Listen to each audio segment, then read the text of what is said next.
Welcome everyone. We have Alex Smith in La Casa today. Live Life by Design Studio. How you doing, my friend? Doing great, brother. Thank you. Good to see you. So Miami. Yeah. Talk to me. Why Miami? Where are you from originally, and then why Miami now? Born in New York, grew up in Jupiter, Florida, moved to Florida a few years ago, then finally decided to move to Miami in July. I thought I would never move to Miami. I told everyone there's no way in hell I'd move to Miami. But then I spent 2 weeks in Brickell where I could actually walk everywhere, get everything I wanted to get done without having to jump in a car and deal with the Miami traffic, which is what everyone hates. And So the main reason you didn't want Miami was the traffic? yeah, the traffic, I thought it was dirty. I thought it was more like South Beach. Sure. And that's the only thing I imagined. I didn't know Brickell existed.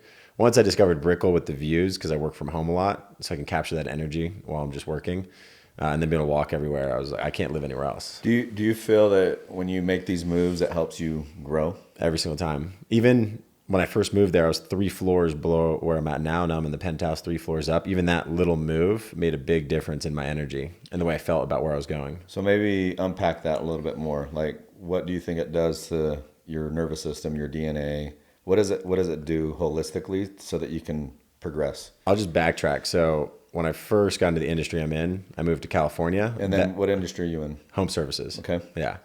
So I moved to California. That move was uncomfortable, got me away from everyone and anything I knew. And so when I moved out there, I was able to restart, reinvent myself, and hit the ground a million miles an hour. It just did something to invigorate me and let me know all of the things in my past and the people in my past were just that. They were in my past. Okay. And whoever I want to become is who I'm going to become today. So I locked in on that message. Read the book Be Obsessed or Be Average by Grant Cardone, and that kind of set the ball in motion. And then when I moved again to Orlando, it reinvigorated me, restarted me too. I left everything behind yet again. So California, but you went back home. Lived there for 4 years, grew teams, grew companies, had to move. But then I got a little bit complacent. COVID happened. I just was in the same area for a long time, and it did something to me where I wasn't excited about the work I was doing anymore. Moved to Florida, wasn't supposed to move to Orlando, was just supposed to be there for 2 weeks to train a team that got furloughed from timeshare. 2 weeks is never going to be enough. Sure. But then I just experienced this excitement of restarting, rebuilding, doing something that I haven't done in a while in a market I've never been to. And that was enough for me to leave everything behind, even though it cost me a lot of money to leave everything behind and what I was making on those teams over there. So I had to restart Orlando, and that was another move that fueled my growth. And then Miami was the latest move. And every time I've done one of these moves, it's just as soon as I'm getting slower, as soon as I feel like I'm not excited or energized, I just like a move seems to be the next step. And it doesn't have to be a far move, I've realized, even 3 floors up, but just something that puts me in like I feel like I'm advancing in my life. Yeah, that makes sense. No, that's awesome. And you just turned 30. Yep. And I know you own properties like single family, but you've chosen not to reside in those properties. You Correct. Airbnb them. You do the nightly rental thing. So, and now you rent in Miami, correct? Mm-hmm. Yep. And I did a podcast and actually a seminar not too long ago where I said, you're looking for experiences, mobility, and time. Mm-hmm. You got a lot of people saying, I agree, and a lot of haters. So maybe why have you chosen to not reside in those homes that you own and like rent them out and actually rent where you're living? Talk to us about that science. So once I did my first Airbnb, I realized that the home I was living in was probably next at bat because it was having a lot of success. And I liked that feeling of cash flow coming in. I liked seeing it turn into something more. And so the home I was in, I just decided that I'm going to live out of my car for the next 2 months. This is probably best for the business anyway. So I got really uncomfortable. This is before I moved to Miami, decided where I was going to move. I had no clue where I was going to move. I just put everything I could into my car and I lived out of my car for the next 2.5 months. Meaning I was just traveling, visiting teams, visiting leaders and mobility complete. But eventually 2.5 months of doing that, it gets old. And so then I decided. But let's put a pin in that one for a second. So obviously, you're, as I mentioned, you're 30, no kids. No kids. No kids. So you have that mobility as well.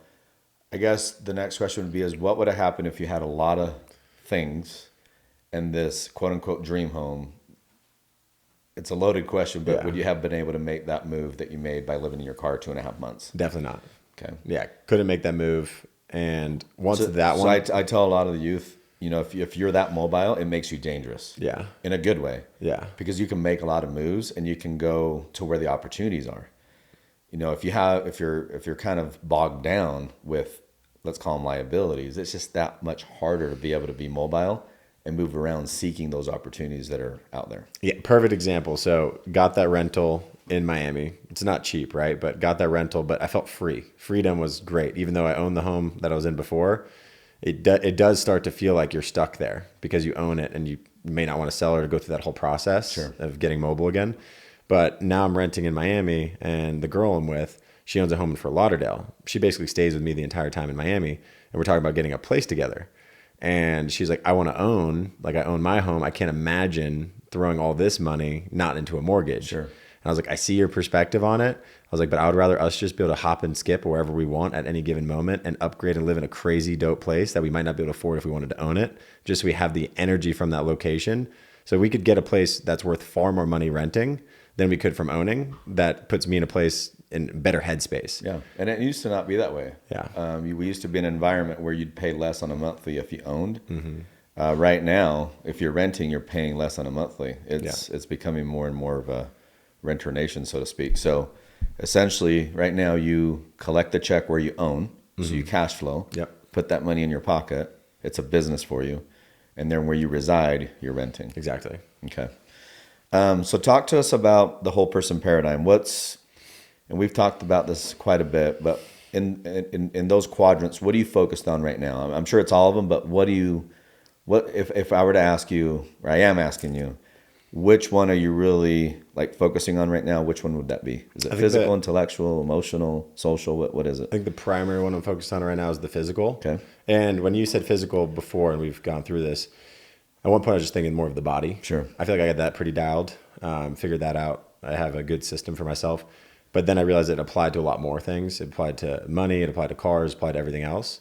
And so then I looked at physical a little bit differently. And I think my main focus over the next few months is, I just call it money priorities. And that's in the business and personal. It's not that I don't have money to spend or to invest, but where is the best place to invest it within my own business that people see the most benefit and I get, of course, the most return from.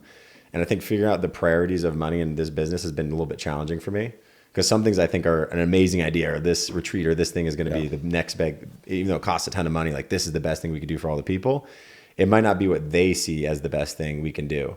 And so now I've gotten good at actually listening to my leaders and collecting their feedback. They actually don't want me to put all this money in all these different things. I thought they wanted this. They don't.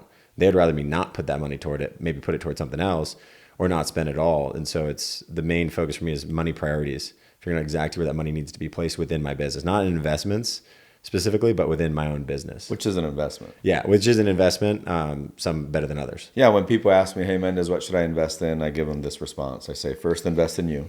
You Inc. is the most important investment that you can make. Make sure that you're dialed in and you know how to utilize, the money that you have.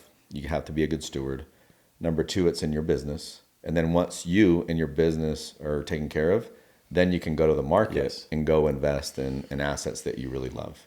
And I think that's why I've surpassed a lot of other companies and a lot of other groups that are way ahead of me before, because they went straight into other assets, taking chips off the table. They went straight into that direction because that was their main focus. And I saw what they were doing. And I just kept doubling down on the company, building the machine, building the people, giving the best experience. And it was a huge tactical advantage. And now their machine, so to speak, is worth a lot less than my machine. Interesting.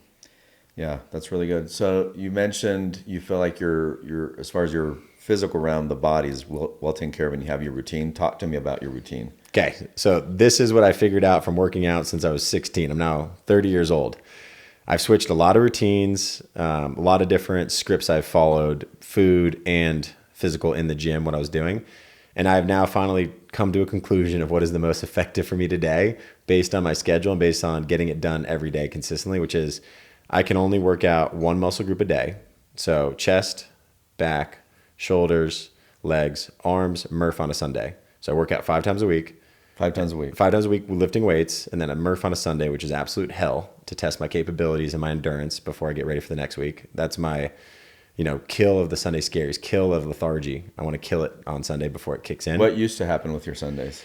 Sundays used to kick in. I stopped drinking over 3 years ago, so my Sundays have always been a lot better since then. Before it used to be pretty bad. But Sundays would be slower, and I'm used to moving really fast, so I would get really anxious. I would get almost depressed because I wasn't moving a lot, and I wasn't doing a lot, and I felt unproductive, and then that would turn into me eating really poorly. That would turn into me like just basically doing nothing, like sitting on a couch, watching movies, I mean, Sunday shut Just off completely, vegetating. just vegging, which then I'd go into a Monday and that energy carried over. And so Monday was a lot harder to jumpstart. The lack of energy. So it'd be really hard to jumpstart. So once I added the Murph in Sunday morning, it's absolute hell. Like, So maybe explain what Murph is for those that haven't done CrossFit. so Murph it's a timed event. So you're going to run 1 mile. First you start time, then you run a mile, then 100 pull-ups as fast as you can. You can't move on until you complete the pull-ups. And then it's 200 push-ups, 300 air squats, and then another mile end time. So your total time is your Murph time. So you're always competing against yourself. So I haven't missed a Sunday in many, many, many, many months. And I will never probably miss a Sunday in my life unless I'm like dying crippled inside. Sure. Because I know it turbocharges my Monday and it holds me accountable on Saturday too. Like I have to do pretty well. I have to eat pretty well. I have to go to bed at a reasonable hour on Saturday to make sure my Sunday is not disastrous, because this is a very intense event, especially if you're pushing for time.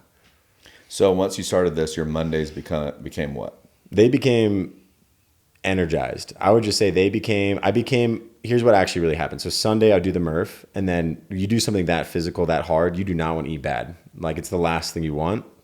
So there's the hack there. On top of that, I started actually finally for the first time doing Sunday planning. Like I was actually looking at my calendar on Sundays. You've talked about it, we've talked about it, but I just wasn't doing it. But when I had all this energy, it was like, where do I place this energy, excitement, and enthusiasm? Sure. And now it's into something productive, just like eating something healthy. So that would be actually doing Sunday planning, looking through my week. So now I'm getting very clear on what I was going to accomplish and crossing out the things I put on my calendar that I thought were good, that I realized this is a waste of time. Because I say yes to probably more things than I should. Sure. And taking at least an hour to look through it all, I was able to, and I would just delete calendar invites. And people are like, are we not doing this? I'm like, yeah, it just doesn't fit into my, Q1 thematic goal. I have to move on. Okay. And so it gave me a lot of clarity going into Monday. And then Monday, I just hit it out the park.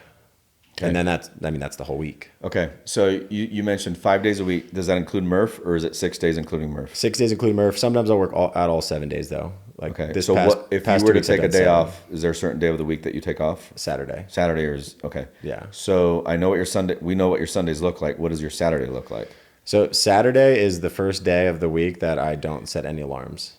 Saturday is the first day of the week where I just let myself wake up naturally, which is a little bit later than I normally wake up. What time would that be? Like 7:30.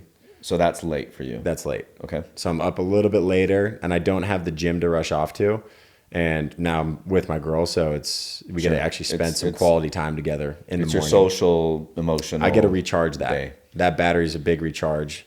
So we'll go grab breakfast, spend time together, coffee, move a little slower, walk the dogs, and just moving a little bit slower for the first couple hours just recharges me so much versus running a million miles an hour like I feel like I do most days. And then Saturday night is the UFC fight. So I have my big event I got to look forward to every Saturday. Some are bigger than others, but every Saturday I got something that's, social. Usually I'm just doing it for my own house though, but it gives me something to look forward to. It's like a light at the end of the tunnel. Got it. Do you see yourself leaving Miami anytime soon? No, I can't imagine it. Loving it. It's hard. I'm trying to get you to come there. Like once you're there, you don't want to be anywhere else. It's hard to you just want to get back. I've never wanted to get back somewhere so badly. Yeah. Except for you, Jeff. I'm here for you. I like that. I like that. But I want to touch on something. Yeah, go for it. The 5 days a week that I'm lifting, the thing I changed, I used to work out multiple muscle groups throughout the day. It would be, chest, back, or shoulders, arms. And what I found was, and I'm sure a lot of people listening to this are pretty busy. They're high producers, high performers overall. What I found was I wasn't giving it the level of intensity and time under tension I needed to on every single lift when I had multiple muscle groups. So when I cut back to just one, and I'm only doing maybe 4 or 5 lifts for that one muscle group called chest, my intensity and time under tension, my focus went through the roof. So my strength, my physical aesthetics in the last month, 2 months has drastically changed. And I'm only spending now 20 to 25 minutes working out. So I'm not in there long, 30 minutes at most. So you're only in the gym for 30 minutes? 30 minutes at most for the lift. Now there's 3 components to the lift. So 30 minutes at most for the lift. If I have the time, which usually I do, I run a mile before, because cardio is important in the sense that your body doesn't know if you're running or lifting. It just knows a sustained elevated heart rate, right? That's what cardio ends up being. It doesn't know what you're doing. Sure. And so if I do a mile run at a good pace, my heart rate's going to elevate. And then run on a treadmill. Outside? I do a manual treadmill though. Not the ones you set the pace. It's the ones you actually move yourself. It's like the U-shaped. Yep. But I do that for a mile, hit the lift. That's 20 to 30 minutes, high intensity. And then I'll stretch for 12 minutes. I'm actually opening up my hip flexors and lower back, which gives me a lot better energy throughout the day. But the thing is here, it's 3 components. So if I'm short on time, I can just do the lift. If I have all the time, I could do all 3. Or maybe I don't have time for the stretch, but it So gives all me 3 being the run, the stretching, and then the weightlifting. Yeah, but this has made it to where it's like I can't really miss a workout now because there's so little demand in time that I can't really formulate an excuse. And also I'm getting a lot more results with what seems like a lot less overall, but the results are flying in. So after doing this in 16, this is my preferred platform way to do it. Okay, now talk to us about your nutrition. So nutrition, I've come up with a system for myself. It's changed over time. I think if you're out of shape and you're not where you want to be and you look in the mirror and you're like, ugh, fuck, what's going on here? Sure. If you have that feeling, I think you have to, there's a few different phases in it. First phase, I had that feeling it was around October of last year. I was like, this is just not the way I wanted to look. Yep. And so when I had that feeling, I met up with Aaron. I got a coach.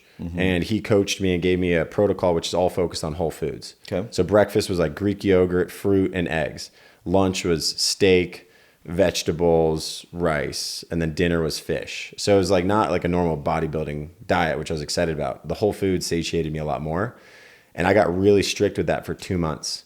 So I didn't miss anything, didn't screw up anything. And then at month 2, I started doing a fast every week.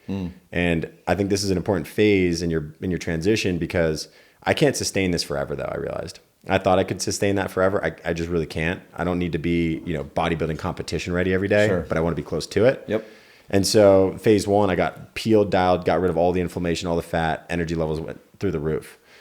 And then I got into the phase, which I think a lot of us get to after pendulum swings one way, it swings the other way. Sure. And that's when I just started eating whatever, Christmas time came and I just was falling off a little bit, but I still got my body where I wanted it to be and was able to stay right around there. And I think that's the cheat code. You got to figure out what phase you're in your transformation. Phase 1, I think you should go really hardcore for like 1 to 2 months. Get the transformation, then like what makes it sustainable. That's the phase I'm in now. So I have a saying is like eat light until the night. Like as long as I eat light until the night, I can perform at a high level. What is eating light until the night? So eating light until the night is normally I just have a very light breakfast. That might be 6 eggs, 8 eggs. That's super light, yeah. That's the light for me because there's no carbs. Yeah. So 6 to 8 eggs. I might have an acai bowl. It kind of varies a little bit, but it's right around that. It's acai bowl, like fruit and eggs. And then a lot of times I won't eat any lunch. Okay. And then at dinner time, I'll eat just steak, just some meat, maybe some sushi. Okay. So pretty low calories Monday through Friday. Okay. And if I eat a lunch, it's the same thing, just super light. And if I eat heavier, it's going to be at nighttime when my brain doesn't need to work at the higher levels. I know some people say don't eat a bunch of carbs and stuff before you go to bed, but for me, I need my energy during the day, not at night. And then Friday comes, Saturday comes, and then me and my girl get to look forward to cheat meals, North Italia, Italian pasta, ice cream, and then So on Saturdays you kind of let it rip. Yeah, Friday night is the first night we let it rip, and then Saturday night we'll usually let it rip, and then Sundays we're pretty dialed because we're doing the Murph and everything. And this has been sustainable. I'm getting stronger. My aesthetics are getting better, so I'm able to do this and feel like I'm still improving. Okay, so some people watching might think, oh, that's super vain. That's not for me, blah, blah, blah. So what's the why? Like, why would somebody that doesn't want to be on stage as a bodybuilder, why should they have some sort of nutrition schedule that gets them to kind of the realm in which you're in? Like, what's the why? If you get on a streak of healthy eating and healthy living, it doesn't happen in the first week or two. It usually takes a couple weeks. Your brain clears up. You have no idea what your operating system might be like 4 downloads ago. But when you clean it up and you clear it up, all of a sudden you have the latest iOS and your operating system is just functioning at a level. Your clarity's higher. Your wires start to connect things you hear into things you can take action on at a higher rate. And for me, that's everything, right? Because there's 3 levels of communication. The first level and the worst level is when you're talking about other people. The second level is when you're talking about ideas. Sure. That's better. And the best is when you're talking about executing ideas. And so I found when I clean up my diet, I consistently stay in the highest level of communication, or the second level, which is, ideas, which means when I'm in that level of communication, the frequency is higher, so my energy is higher. And I think that makes me a more valuable asset for me and my people. And that's where I get the fulfillment and joy from. So the why for me, and I think the why for most people, should just be life is energy. I don't really think it's anything less or anything more. Sure. And it's either good energy or bad energy, high energy or low energy. So if that's all you have, and people say, what's the secret to happiness? But if energy is all you have and you have to figure out how you can have happiness on a regular basis, well, I think if you have good energy and high energy throughout the day, that means you're pretty happy. And if you're happy throughout the day and you have good energy and high energy, you're going to perform better. And then your life's a good life if you stack that up over time. So if I have a formula with diet and nutrition to get close to guaranteeing that, then I'm going to live a really good life regardless of how much, hardship I have to deal with. Interesting. So mental clarity, just being able to have that higher frequency of really pointed communication. And then when the toughness comes your way, you're battle tested because your body's right, your mind's right, so everything ready. is right, you're ready to go. And there may be a vain element too in it, no matter what. Like, I want people to see me and think, what the fuck? Yeah. How is this guy? Does this guy do bodybuilding? I want people to think that I'm something I'm not. And that just excites me because... Have you ever seen that show, and you probably had this comparison already, The Reacher? Oh, Jack, yeah. Or Jack Reacher. Do people think that that's you? I've gotten that a bunch. Dude, I saw like one show or whatever that this is Alex Smith. I got that when he played Thad in Blue Mountain State a lot. Yeah. Back in college. Yeah. And so now he's evolved and you. gotten bigger and stronger. And Yeah. he's Jack Reacher. I'm like, this is good. He's massive. Because that's a big upgrade from Johnny Bravo. So... And then, okay, and don't let me forget Bane. Bane. So, not Vane, but Bane. So I want to talk about Bane. But you mentioned quitting alcohol 3 years ago? Yep. So talk to us about alcohol, what it was doing to your life, be as vulnerable as you can, and then why you suggest strongly that people should avoid it at all cost, alcohol. I went to FSU. That is a party school. Drinking, drugs, and girls is the priority. The more of those you do, the more of that you have, the more successful you are in that school. That's just how it works. And so I was very good at that school. So I left that school. I knew I wanted to make the change when I made the move. I knew the person I wanted to become. That's just a phase, right? Sure. It's cool. Everyone's doing it, but that's not life. That is definitely not life. But going into the real world, the work world, I stopped drinking for periods of times when I wanted to, find myself and get success, and that worked. But then I would go back into drinking. And let me be clear, I was never drinking every day. It would just be a Friday night or a Saturday night. But that one night a week, from my FSU habits, I would drink way more than 3 people, 4 people. I would just black out no matter what. And then Sunday, I'd turn into a gremlin where I'd just, order Uber Eats and then crawl to my door naked and then grab my food, hope my neighbors don't see me looking around, jump back into my bed, and that would be a Sunday. So Sundays were terrible. And then I just knew throughout all that, I need to stop drinking. There's probably a lot of people like myself that you're like, that's it, I'm never drinking again. That popped up a million times. But the problem was I was able to still find a pretty good level of success in business. And a good level of success to me is like making like $500K to $1 million a year. Like if you can do that, that's pretty decent. So I was able to get there, but I just realized I was never going to get past that milestone, and I was never going to be able to be the leader I wanted to be if I continued to drink, because when I would drink, I would procrastinate. I wouldn't respond to people. It would take till Wednesday for me to feel like 100% myself. Wow. And that's a very limited range of production. To be able to feel good from Wednesday till Saturday, that's not enough time to move the needle. And you could lose a lot of people in those days you're not on. Sure. So when I started my company, I remember it was June 6th. We just got an office space, just got 15 people, brand new, super excited. And I showed up hungover. And I wasn't clear, I wasn't sharp, and there was a snake in the garden. There was someone there that was out to get me, and I didn't really know it. But he was leveraging the fact that I wasn't on it to try to pull people from me, and I just didn't see it at the moment. But at that moment when I was there, I was like, that's it. I'm no longer drinking till I'm no longer the owner of a company or responsible for other human beings. And that was the last time I drank. I haven't touched it since. Nothing, not a drop. Not a drop. And So let me ask you this. What happens if you're at a wedding or some sort of party, champagne's out, are you touching the champagne? oh or, no, like just complete abstinence? it's disgusting. Like, I'm okay with anyone drinking around me. It turns out when people hang out with me, they just stop drinking though. So I feel like I make people a little bit better. But does your brain now tell you that's disgusting, or like how does that work? The flip that had to happen the first month or two was not that way, right? Saturday would come and I'm like, I got a craving, I got an itch. Sure. I want to get out there. And then if I went out, I would just force myself not to drink. It was very, very difficult because I still had to put the problem in front of my face. I couldn't pretend that alcohol wasn't out there. Yeah. Otherwise, when it does arrive in front of my face, like what have I been? I've never been tested. So I still kept going out and doing those things. I just cut out the drinking. And then what I realized was over time, I had to just shift from, and I think Tony Robbins talks about this. I had to shift from looking at this with pleasure to pain. I had to rewire my brain, and that actually took a lot of work. So I had to I would literally look at people when they were drinking, and I would just think about the hangover they're about to experience and how far ahead of them I'm going to be the next day. So my ego would get involved for sure. I'd be like, oh, I'm smoking your ass. Oh, you're toast. Yeah. I feel bad for you. I know what that's going to look like tomorrow. You look like a mess. I'm so happy I don't look like a mess. And so I just look at them and I would see all the pain they're about to experience that they're unaware of, that I was aware of. And that was enough to get me to stop. And then over time, I started to have nightmares. My nightmares, like physical nightmares, I'd wake up in the middle of the night that I accidentally took a drink of alcohol. It got like that to where I'd wake up and like in a panic thinking I just screwed it all up. And I'd wake up and it didn't happen. And I was like, thank God I didn't do that. And then that just more cemented in my life and in the style that I was going to move forward with, which was just not drinking. Yeah. And then everything got significantly better and significantly easier. Isn't it crazy how alcohol is just so normalized and just tolerated, if you will, when you really look at it, how poisonous it is. And again, this isn't a knock on people who drink. I'm just like you. I don't care if people drinking around 100%. me. I don't care if you're celebrating your champagne. It's completely fine.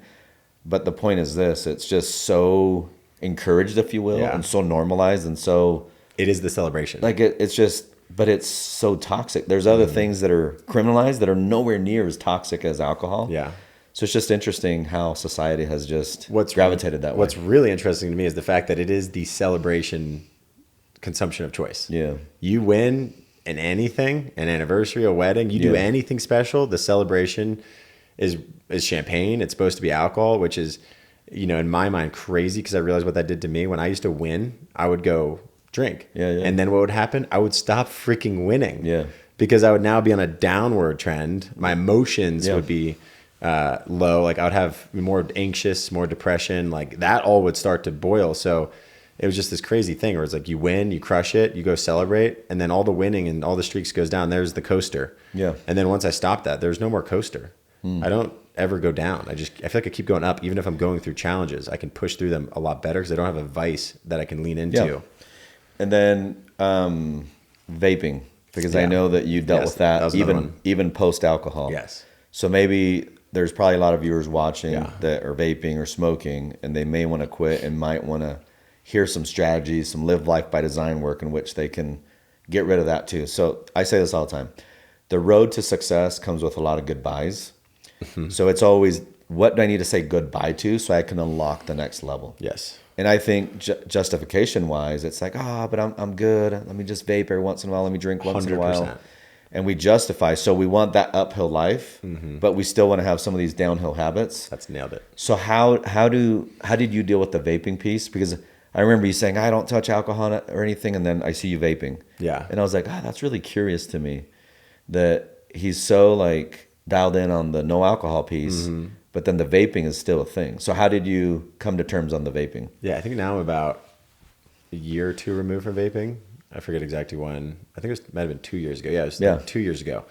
That was a harder piece because... It was harder than alcohol? It was harder because there's less negatives. Alcohol, I could see and feel so many more negatives and ramifications of that action that it was a lot easier to look at the reasons why to stop it, right? And the bigger the why, the easier the how. So it was easier for me. Vaping, though, there wasn't massive negatives because it doesn't like you don't hit a vape. Like every morning I would wake up. I wouldn't hit it in the beginning. I would go to the gym and then I'd go drive to the office. And then as soon as I passed this green light, there's this trigger in me. And if I was feeling great, it made me want to vape really badly. So I'd go to the gas station, get a vape, which is ironic because it's like you're feeling great, so you want to vape. So you're feeling great, so you want to do something that makes you not feel so great. So then I'd get the vape, I would hit the vape, and I would realize this pattern. And I think realizing the pattern is really important to making the change. And so I realized that I would hit the vape when I was feeling really good. Then that would make me feel really deflated. And because I was feeling really deflated, I would want to hit the vape so I can try to feel better. Interesting. And then it's like, I was stuck in that. Basically, emotions are all over the place. Up, down, for no reason, inflated, deflated, all at the same time. And just not like the energized bunny person I want to be all the time. And so I realized that pattern was happening, and even in the office, it kept continuing. And then there's a lot of other people that are vaping as well. So there's just a lot of triggers. There's a lot more triggers for vaping than there was for drinking. Drinking is like you show up at a bar, like you expect to see that. Vaping, it was the smell would be everywhere. People vaping would be everywhere. So there's a lot more triggers as well, which I think made it more difficult. But when I realized that it was killing my emotional strength, which means I feel like I was a weak man. Like I think there's some things you do on a regular basis that make you a weak man. And I think that was one of them, was vaping. Because every time I'd feel a little bit of stress, instead of like pushing through the stress, I'd just hit a vape.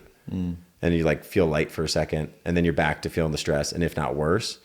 And so that one was a lot more difficult. And I finally stopped that one when I was going on vacation for winter break I took my cousins on a vacation. I was like, that's it. We're done. We're completely off this. I'm completely off this. This is the trip where I just end this all. And I never looked back. But there had to something occurred before the trip that motivated for you to make that decision. What was it? You can get in a habit of doing good things for yourself. The kill what's killing you thing is real. So what I did previous to that, I wrote down a list, previous to quitting alcohol too.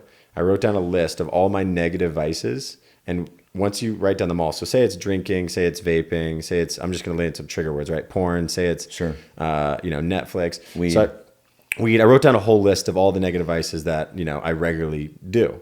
And the first one, I was like, which one, if I stopped today, would kill most of the other ones? And for me, drinking in turn killed a lot of the other ones. Like I was no longer just eating a ton of unhealthy food. Sure. I was no longer doing this, that, and the other. So drinking was the top of it. Yep. Once I killed that one, it kind of empowered me to realize, oh, okay, I can actually make big changes in my life. And vaping was essentially next on the list because alcohol and vaping went really well together. Sure. You drink, I wanted to vape. Sure. There's no way around that. But then vaping on its own became the next line item, if you would. And once I was empowered by my first positive change, I did the next one. Got it. So now that vaping is out of the way, it's a goodbye. Mm-hmm. Alcohol is a goodbye. Like, how does your life, and obviously I want you to answer it so that we can elaborate even more so that people can look forward to something even greater than they're experiencing now. So what is life post that versus when you were doing all that stuff? Life still happens. The good, the bad, the ugly. All that stuff still happens. None of it just goes away. It's not like your life just magically jumps up. But what I will say, life has become significantly easier. And what I mean by it's become easier is it's become easier to do the things I want to do.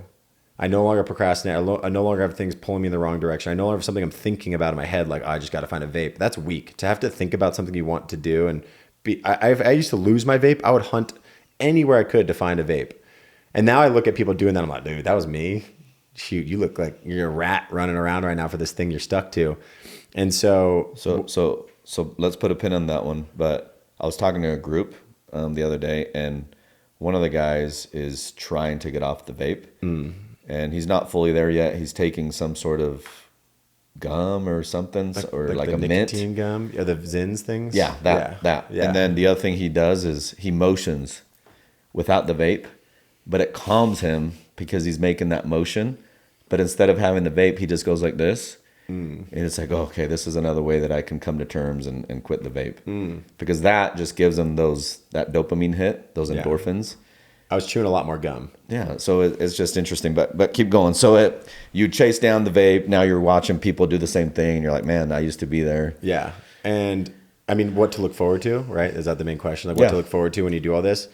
It becomes a lot easier to do the things you actually want to do. You become more of the person you would imagine want to be. And more often than not, you actually show up the right way on a daily basis. And I think that's worth everything. That's worth gold to be able to show up the way you actually want to show up on a regular basis. But also, not only is it easier to do the things that you really want to do, but now it's when there's a moment of adversity that arises, I'm so much better. So like I said, life can be good, bad, ugly, no matter what you do or don't do. Sure. But by stopping all those things, when I went through the most adversity of my life, you remember this, not this past Thanksgiving, but the previous one, lost millions of dollars, lost 75% of the company, hell in a handbasket. I didn't have vaping or drinking as a fallback tool for how do I get past this? How do I push through this pain? Well, that's not pushing through it. That's just like sitting in it and hiding it, right? I'm not actually getting to the next step. So if I would have been vaping or drinking and that moment arose, because there's a lot of other companies that I dealt with, and a lot of other companies are out of business or they're nothing now. And I'm sure a lot of those leaders had a lot of things they could lean into that weren't healthy. Yep. I didn't have one of them. My only option was to push through the pain, find the solution, and go execute. I didn't have the luxury of, I'm just going to go drink and get some girls. That would have been such an easy thing with all that stress and all that pain. Like, this is the one thing that can make me feel better right now. And I need that and I want that. But I didn't have that for the first time when massive adversity hit. This is the first time this has happened like this. And so I was able to, in my opinion, run everybody over. And I was able to push through the hardest moment of my life pretty elegantly and come out not only on top, but significantly better for it. So you have a lot to look forward to, meaning the day-to-day will be better. It's easier to win. It's easier to get more results. But also you have something you won't see for, you never know when, but when a big moment arises and challenge and adversity and a crisis hits you, you'll be freaking ready for it. And that's where you have that moment of like greatness can be, it's a story you can have for the rest of your life that you might not never have.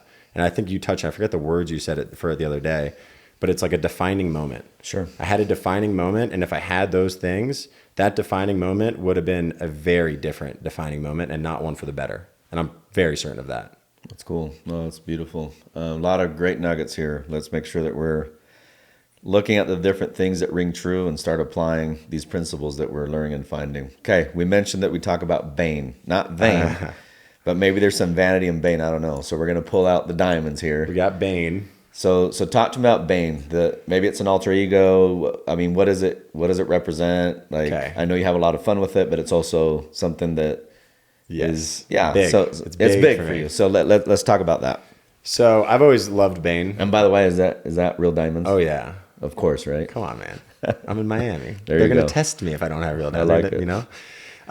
But Bane has been pivotal. So I just mentioned all the adversity, right? All that Sure. pain. I already liked Bane. I already all the time would say I was born in the dark. I don't know why. There's something I like to say. Sure. And probably the girls are with were like, what are you doing? But then come the rebuild, right? Everything got taken from me. Everything was stripped from me. A lot of pain. January of last year, it was like, okay, it's game time. It's time to go dark. And I was like, how do I go dark? How do I focus? And so I just thought about who I wanted to be, like what I wanted to gravitate toward for my identity. And Sure. Bane was, in my opinion, this guy, like I'm sure there's more to the story, but how I looked at Bane was he was thrown into a pit, lived the worst life, went through absolute hell on a daily basis, made it out of the pit, managed to get all of these people around him to plant bombs and do all these things all around the city that no one knew about. No one knew Bane was doing what he was doing. And then all of a sudden he shows up on the football stadium and he just snaps his finger and the whole thing blows up, right? It blows up, all the football players go down, and he owns Gotham literally what looked like overnight, but there was so much pain and challenge along the way. And so that just resonated with me. I wanted to have that story. Have you watched that scene? So many times. I've said It's a great scene. I've said these quotes thousands and thousands and thousands of times. And when I was going through all that pain, I could lean into not Alex. I didn't have to be Alex. I'm Bane. I'm going Sure. dark. Like I'm going to go take over this world. And for me, that was a massive fuel source. And a lot of my guys resonated with it too. Like I've seen Conor McGregor post Bane stuff. I've seen all these other killers in the world post Bane stuff. Sure. And I'm like, there must be something there that everyone else feels about this dark side. And the dark side is like also choosing your enemies and having your enemy in there. He had an enemy. I have an enemy. And so I was able to tap into all that energy through Bane. And it happened just like the movies in my business. You know, we went from being just nobody, lost all this money, barely any people, to like 15xing in 6 to 8 months, like massive growth. And it was like, and then I just looked up one day and I'm like, that's a fucking fulfilling prophecy. I said I was going to do this thing. I adopted the Bane mentality. I liked what Bane did. And now I talked about it a million times and boom, here it is. I'm looking up on the stadium. I blew everything up. I feel like I own Gotham. And But obviously for people watching, you're doing this in a positive light, not like a destructive. Yeah. So maybe elaborate on that so that the viewers can understand. Yeah, I guess when I say dark energy and take your dark side, it can be taken the wrong way. Sure. But it just really means channeling your pain for positive, right? Channeling your pain for good rather than self-sabotage and self-destruction. Because your pain could take you two directions. It could take you to woe me, woe we, like what's happening and everything is happening to me, not for me. So pain can be used to kill yourself and sabotage yourself, or you can channel that anger, that aggression, that energy, that pain all into the positive. And so that's all going to the dark side means to me. Taking that dark energy just means I'm channeling bad and I'm fueling it for good. I'm grabbing something that could kill me and make me self-sabotage, and I'm just grabbing that same thing. It's there anyway. It's always there, especially when you go through a lot. And I'm just moving it through into something that's going to change my life for the better. So essentially the Bane character helps you come to terms with, hey, this happens. This happens in life. You might, and it might make it a little bit more fun and Yes, 100%. enthusiastic by having this alter ego, this person that you can emulate. Have you ever been accused of, hey, that sounds pretty childish? Like, what are you doing talking about Bane all the time? I haven't been accused of that, and I've posted videos with, I mean, I have a signed Bane mask by Tom Hardy. Yeah. I have several things signed by Tom Hardy in my house. I'm pretty invested in this at the moment. Yeah. And I found more people love it than hate it. Sure. I'm sure some people think about it in some light, in some way, but at the end of the day, care. I don't care. Most people I wouldn't care either way. Because it's for you, it's not for them. And listen, when I was knocking doors, when I started, my alter ego was I was a baseball player. Because growing up in Puerto Rico in your youth, you wanted to be a boxer Yeah. or a baseball player. Really, those were the two main ones. So me coping with the fact that I was in my 30s knocking doors, sometimes you can view it as something less than, especially Yes. when you already have a couple college degrees. Then my alter ego told me, well, let's just pretend you're a baseball player and you're just walking the streets and you're not really selling whatever it is that you're selling. You're actually a baseball player.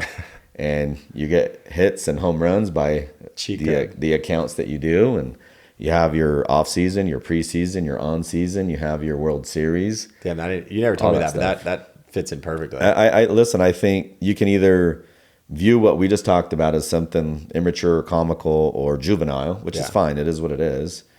But maybe explore that. Maybe don't knock it before you try it, and just see what other stories have been told, what movies have been created, so that you can cope with some of the things that you're dealing with in life. I mean, at that moment, Alex wasn't enough.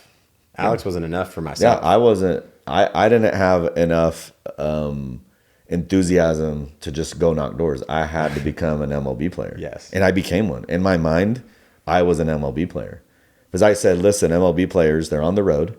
They're not with their families. And they make a lot of money. I'm going to be an MLB player. And this is my ballpark. Yes. The streets are my ballpark. And that little shift probably would change most people's lives. Oh, it was especially amazing. when you're doing something that does require humbling yourself, like knocking doors. Yeah. Sometimes the ego, we've ran into a million people, right? Their ego, they're older. They feel like they are above it. And in the end, they're beneath it because they can't even drop their ego to do it because they're still tied to their own identity. And maybe that identity is just not going to serve them in this situation. But to your point, being a baseball player, adopting Bane, adopting superhero, whatever it may be, is that's going to allow you to be productive and be the person you're supposed to be out there. That's what you should do. Yeah, I love it. So I'm sure for yourself, you don't probably look at yourself as a baseball player too much anymore. And even for me, like after I got through this hurdle and passed these obstacles and all this adversity and came out on top, like I still love Bane, but I don't live in his identity. I'm back to being Alex. You know what I mean? Yeah. Like it served its purpose, and I still love Bane. It still has all his memorabilia, but Sure. I'm not stuck in this. I need this identity now. Now it's just like this cool story for me, but it was pivotal when I had it and I needed it. But now I'm back to being Alex, and I'm more Alex than ever before. I just needed this for a period of time. So I wanted to point out that it's not a forever thing. Like it wasn't a forever thing for you, but it served its utility. And now it's this great memory of like, I use this little trick in my own mind, in my own head to change everything for myself. That's super cool. So now let's talk about this. You're 30, which is really young. I'm 48. So how did you become so successful, and how did you get so many of these things dialed in at such a young age? Especially in today's environment where it seems like kids are at home, because of the cost of living, it's astronomically high. 20-somethings are at home longer than in previous eras. So how have you been able to do this at such a young age? Like create companies and have this type of mentality. This isn't normal.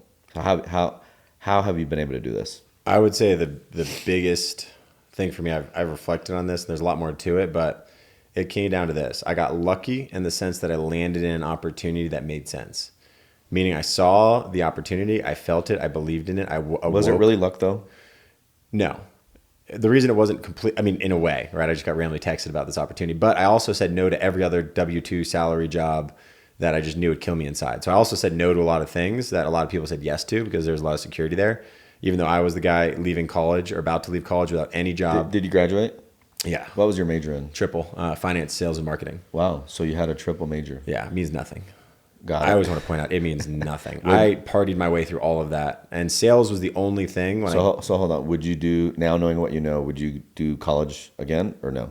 Yeah, because I had a blast at FSU. Okay. I had so much fun. I was sorority relation chair. I was a bar manager. Like it was just a fun phase of life. So you would do it over again? I would do it again purely for that. Now, if you're going to a school that's not crazy dope, like not fun, you're not filled around with a bunch of people you want to be around, I would definitely not do it. And then, but just the environment alone, like that was, I mean, I have stories for years, Jeff. And then, did you have good grades? Yeah, I think, yeah, decent grades. Yeah, good grades. You're like trying to, you don't even I don't remember. even remember. I passed.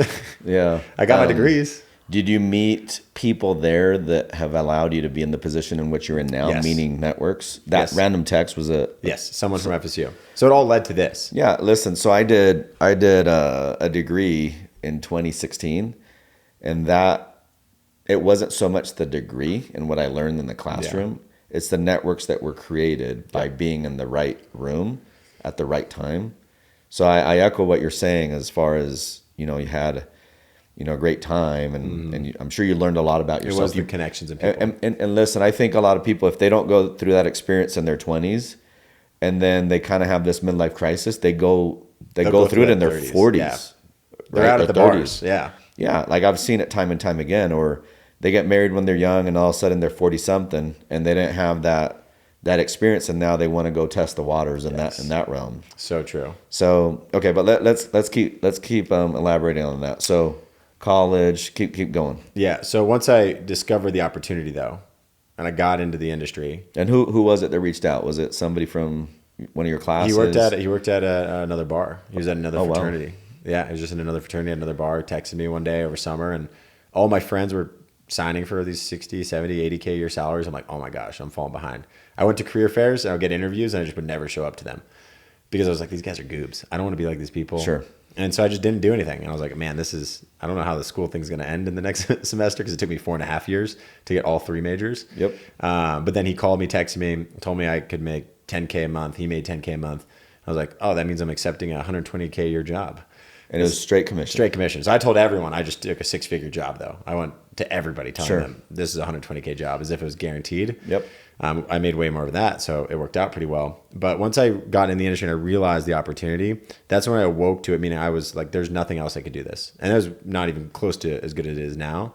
I was like, there's nothing else that can do this. So I made this this is where the cheat code comes in. When you find that thing, and if it's not that thing, get away from it fast, especially when you're young, right? Because you can make moves, you're mobile. But when you find that thing that you're like, yeah, if I go all in, if I double down, and if I commit everything I have to this, I can have everything I've ever wanted in life. And the person I'm going to become in the process is going to be the man I wanted to be too.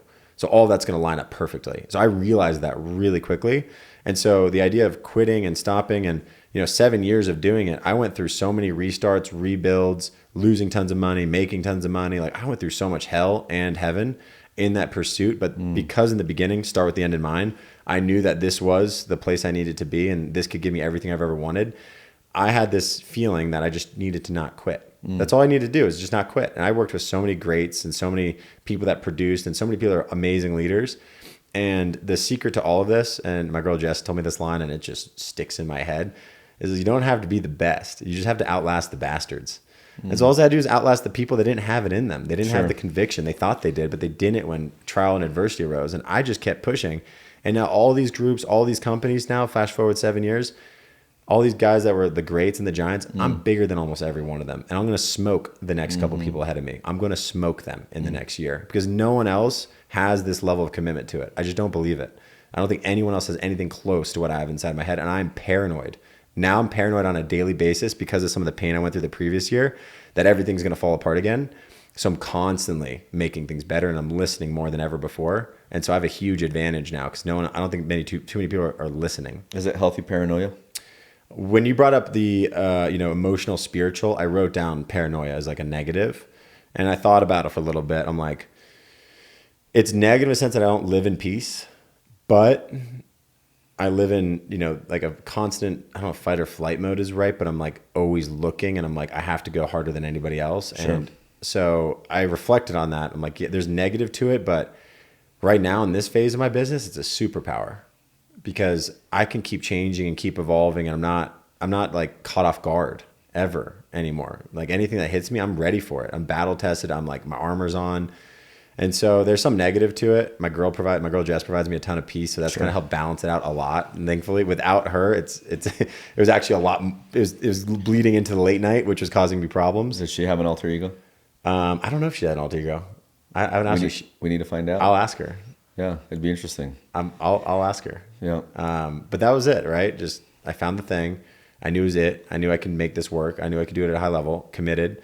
The end in mind was I'm going to be the best. I'm going to be the greatest that's ever existed, and I'll push through anything. And then you just don't quit. And then now I've developed a sixth sense of paranoia, which makes me dangerous. That's really cool. So I say this all the time. Your first 30 are to learn. Your second 30 are to earn. Your last 30 plus are to burn. Do you feel, and it's probably too early to tell, right? Right now you're in growth mode. You're in, I'm going to go conquer the world mode. And there's times and seasons for everything. Can you already foresee, can you foreshadow that one day maybe Alex Smith can be outside of this paranoia and just being at peace with status quo? Or do you feel like this is something in your DNA that you're always going to want to be crushing? Let's say that you're 80 years old and you want to beat everybody on the golf course type of thing. Like, have you been able to foreshadow that already or not yet? Yeah, I think if I thought this was forever, I would be very scared. Okay. So in your mind, you know that there's a time and season, and this is the time and the season to go for the gusto. And maybe in the next 3 to 5 years. It's definitely not forever. Because if I thought this was forever, I would have to probably bow out. So I guess let me ask you this. So you're 30. Where do you want to be when you're 40?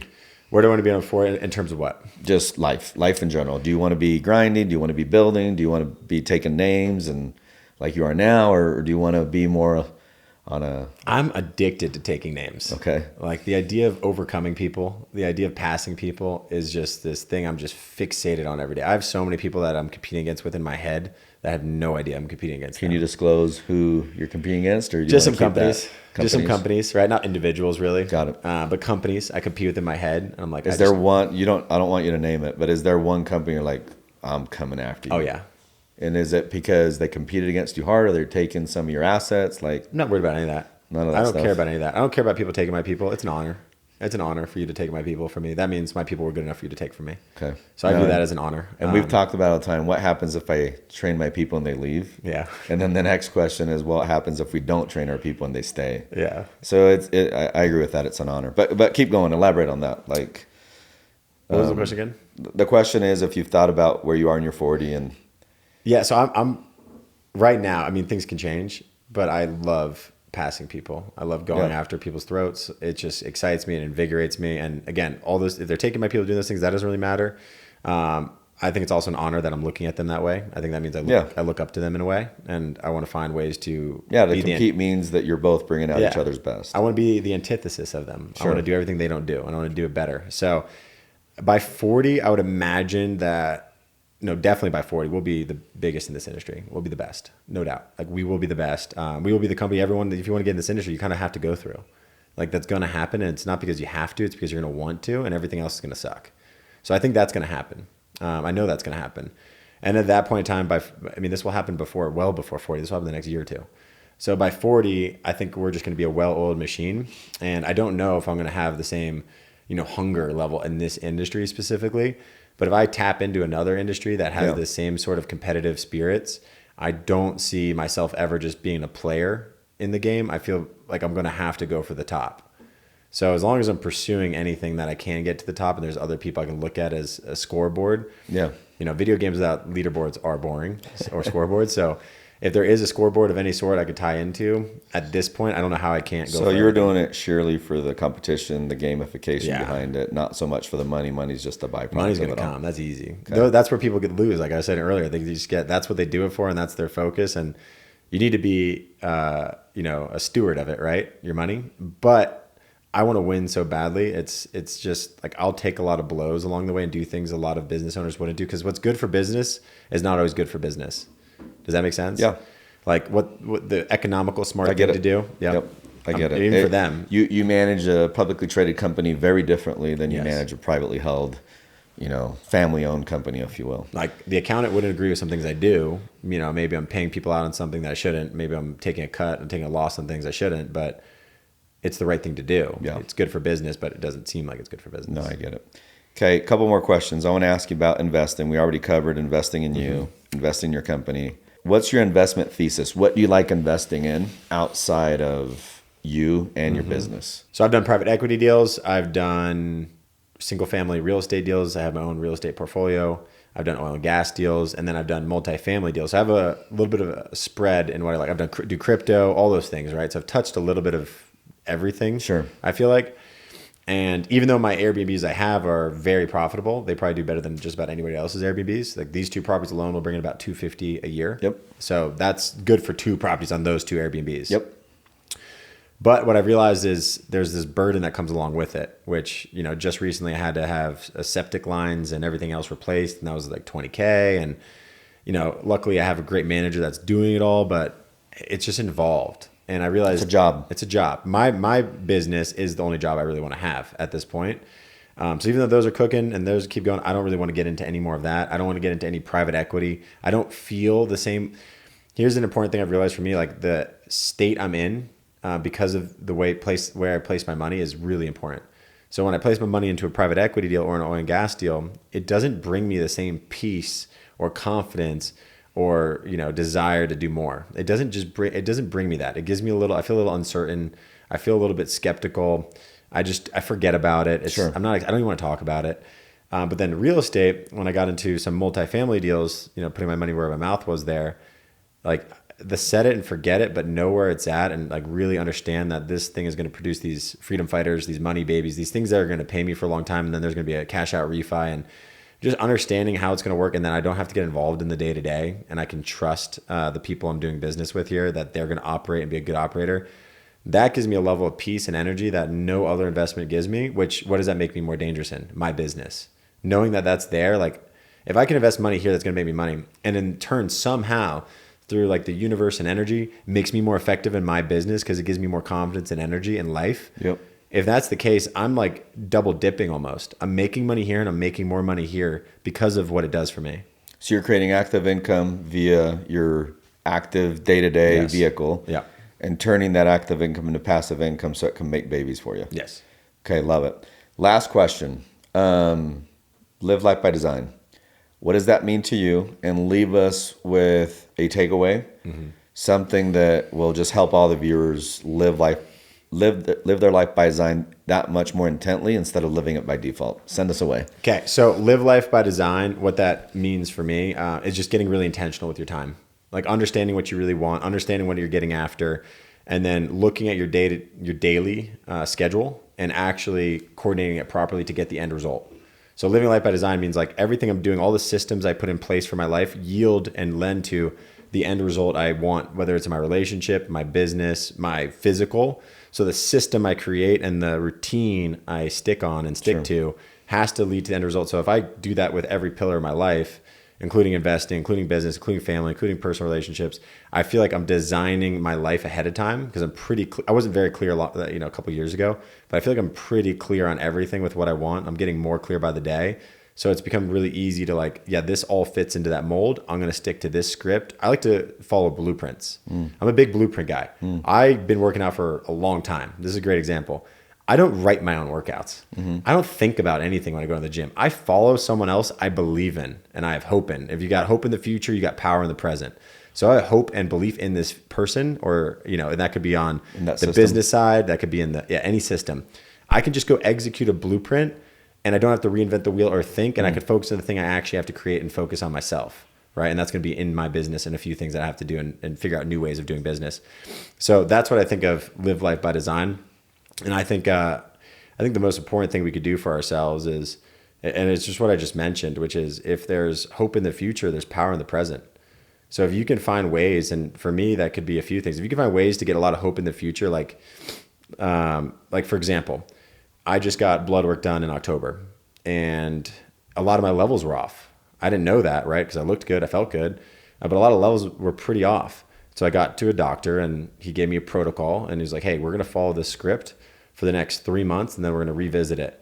And out the gate, I got so excited because I was like, if I got to hear with what I have inside of me right now and it's all whacked out and messed up, and you're telling me this guy's going to give me some protocol, some treatment, peptides, whatever it may be, that's going to allow me to get to where I'm supposed to be, make me optimal, my hope in the future went up 100x. I got so excited with what I was going to turn into and how I was going to become, my clarity, my mind, everything. And so what I did in the present was work out way harder, eat way better. That's when I got really disciplined. Eat way better. I worked way harder. Like everything, I just become way more effective because I had so much hope in the future from this one little thing. And then I get my blood checked 3 months later and I'm as prime and optimal as a human could possibly be. I'm the most dangerous man walking this planet. And I know that. And so I have so much hope in the future because I just stacked that one little thing. So that's just an example of something that could give you a lot of hope in the future. Now you just said I'm the most dangerous human on the planet. Okay, it's Bane and you in the ring. Who comes out alive? Who comes out dead? Dude, I got to be Bane. Bane. I was born. No. You're up against Bane. Okay, I'm up against Bane. Who wins? It would be a good example. Do you give Bane the W or does Alex Smith All right, Take the W. I'll give Bane the dub. I'll give Bane the dub because he got me out of a really hard time, and he deserves it. All right. Well, it's been a beautiful show. Thanks Yes. for being on. Thank Prime you. example, so many cool things. Much love to you. Much success in your business, overall life. So thanks for being on, and Yeah. live your life by design. I Much love, appreciate it. everybody. Thank you.